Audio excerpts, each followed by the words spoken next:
Dirty or reckless play? We get into it next on Beyond the Locker Room.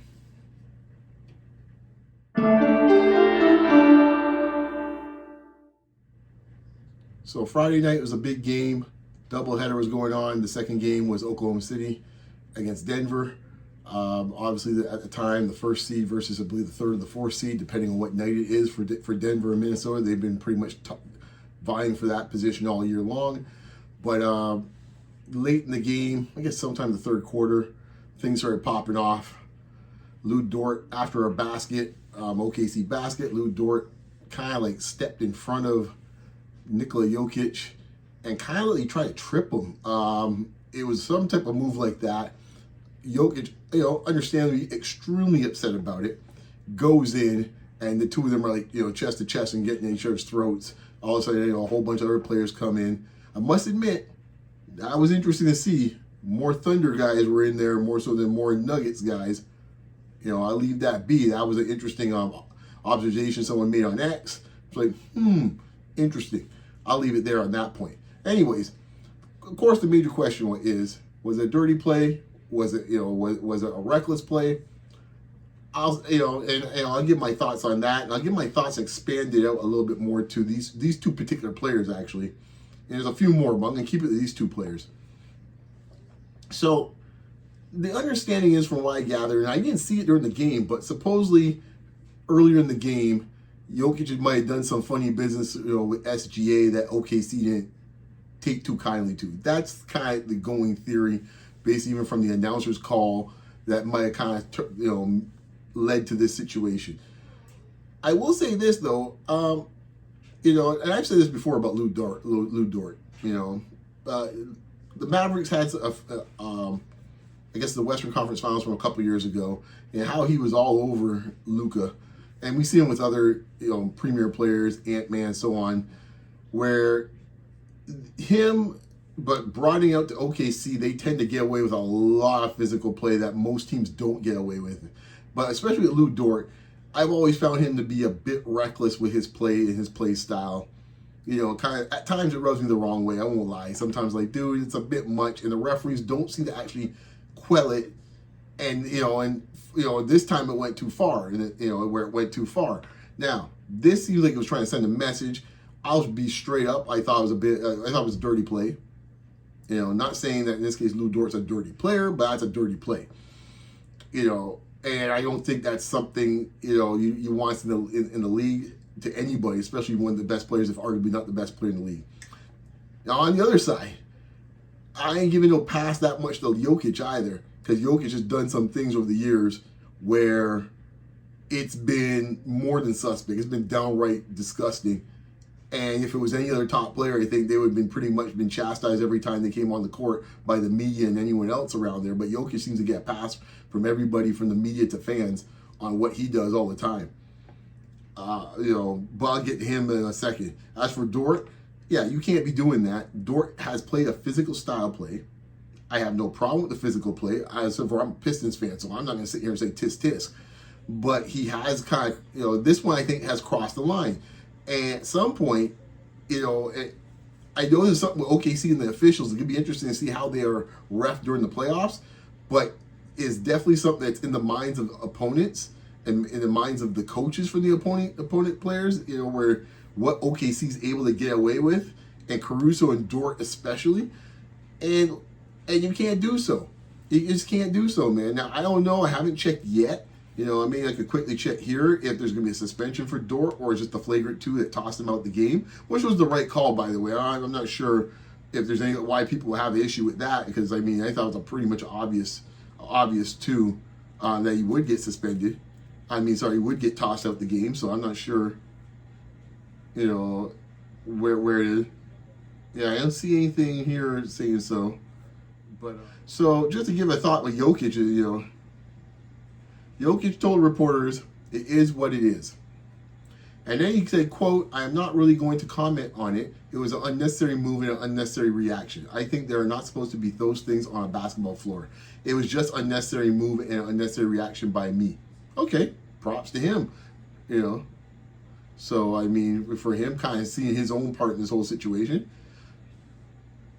Let's see what else we could get here. Toss from the match, as we know, with the flagrant 2. It was a nasty play. I said before, it was a dirty play. Jalen Williams came in there real quick, though. I give him credit, though, because Jokic ain't no man to deal with from that perspective. So, from that point. However, let me get to the Jokic part of this. Now, Jokic also, I said, give props to response, because Jokic knows his hands aren't clean. That's the reason why he can't really go in and he can't be on any soapbox. Because Jokic is pretty much doing something just like that, if not worse, but, going behind a man and doing so and punching a guy in his back and pretty much taking him out. Essentially, he ended Morris's career. Now, as I said before, once again, Morris is no angel. No, I'm not saying so. Morris is the guy in this case that, that blurs the lines, could be considered a dirty player in his own right. I'm not saying that's not the case. But Jokic just got enough incidents over the years where it's like, dude, I can't keep giving you the benefit of the doubt. The Morris play was disgusting.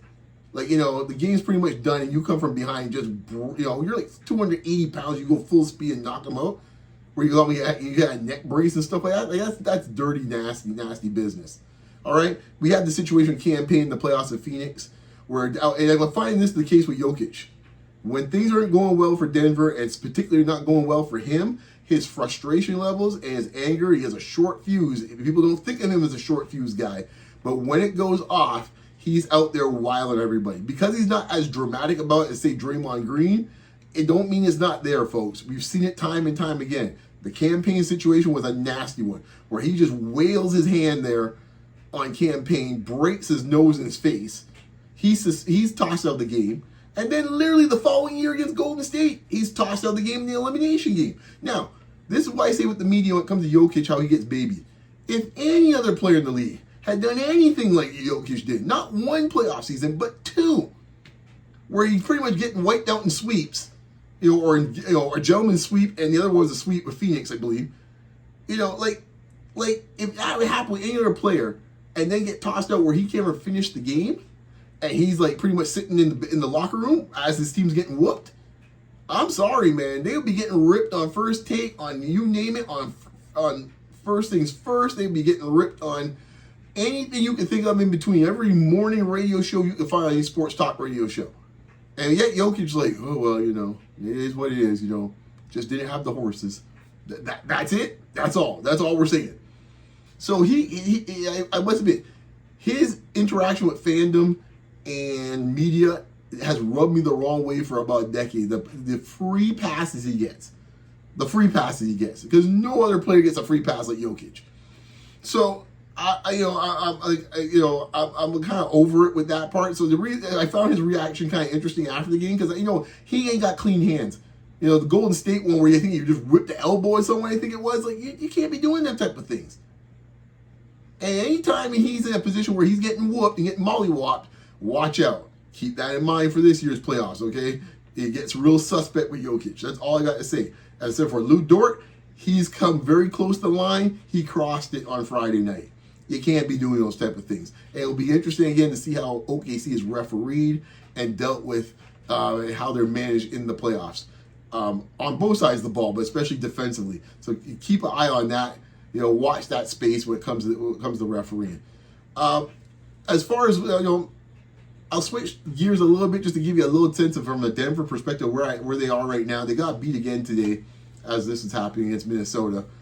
I just think right now where Denver is, I think they're 4 of the last 7 games they've lost.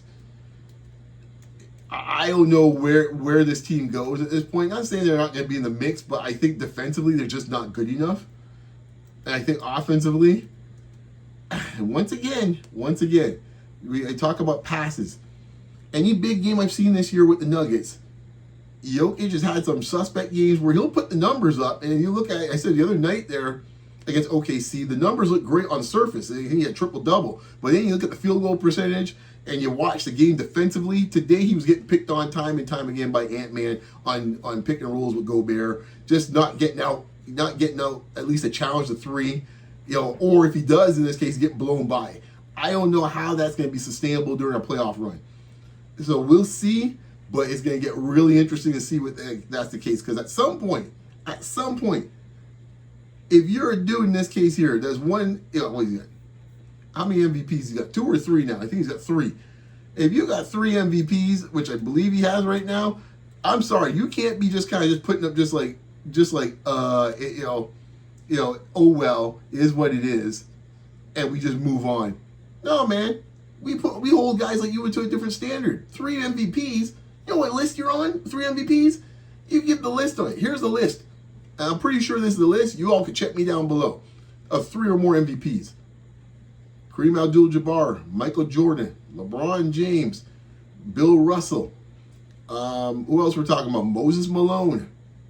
Who else in there do it 3 or more? Larry Bird, Magic Johnson. You hear the list of people I'm talking about? I know I'm missing a couple more. So fair enough, I might be missing a couple more. But that's pretty much the list. That's pretty much the Wilt Chamberlain. How can I forget that dude? Right? Like, these are the type of folks, guys that have like first name only basis. So Nikola in this case got to show up, man. I got to see more of it in this playoff series and this playoffs than just like, oh, the one and done or getting swept in this, when it's all said and done. I'm sorry, you call me harsh, man. I'm on it, man. Hey, I said it's good for the goose, it's good for the gander. If folks want to go and take shots and put shots on all sorts of other players based on what they've done in their career and what their standard is, then we have to hold number 15 for Denver the same way. Some of y'all claim he's the best player in the league. If he's the best player in the league, he got to produce at a better level in this case in big games and big series. That's the case. And he's got to clean up his act when things aren't going right. He getting whooped by, 20-something in Game 7 against Minnesota. And getting in Game 6 against Minnesota, I think it was, or Game 5. And then in Game 7, Rudy Gobert is outplaying you late in the game. Can you imagine that? We got to hear folklore in this case about J.J. Barea and stuff like that. And yet everyone's just going around like, oh well, it's Nikola Jokic. He's fantastic. Look at the advanced metrics. Oh my gosh. Look how look how he moves the ball. Oh, he's a savant out there. Yeah, and that's he's a savant. His team's getting mollywopped by about 25. Okay, sure. If that's what you're going for. If we're gonna change the rules now, I just want to make sure what the standard is. Anyways, that's my thoughts on that one. Went on a little rant today. That's how I felt about it. Sorry, you can put your comments down below about it. But hey, man, all I'm saying is, as the kids like to say, keep that same energy. That's all it's about. You could make this podcast about that. Keep that same energy. When it comes to OKC and how they actually defend, when other teams don't seem to get away with it, keep the same energy. And the same thing goes when it comes to Jokic and how we assess him and his performances, or lack thereof when the time comes. Anyways, folks, that's it for me. Check y'all next time. You know where to find me on X, Facebook, Instagram, and of course, who else I'm forgetting here? X, Facebook, Instagram, and Blue Sky. Sorry, Blue Sky. And you can find me here on YouTube. Like, comment, share, and subscribe. The subscription's for free, guys. No cost to you. Appreciate the support, though. We'll talk next time. Peace.